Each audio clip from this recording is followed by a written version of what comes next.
If you want to personalize your iPhone's home screen setting on your own, Photo Widget is a good way to showcase your favorite memories. Widgets is iOS allow you to display photos. Widgets in iOS allow you to display photos directly on your home screen, adding a personal touch to your device. Here's how to set your own photo widgets on your iPhone.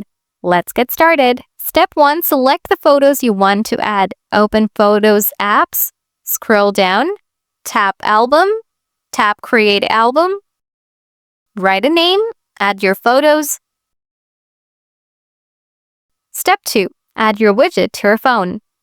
Press and hold on the home screen until the icons start to jiggle. Tap the plus edit icon in the top left corner. Tap Add Widget.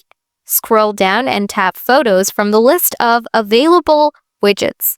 Swipe it left. Make sure to select Album. Now choose your size.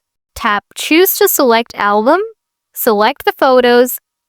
There you go. The widget will automatically display random photos from your library. By following these steps, you can set your own photo widgets, making your iPhone home screen uniquely yours. I still have questions. Please let me know.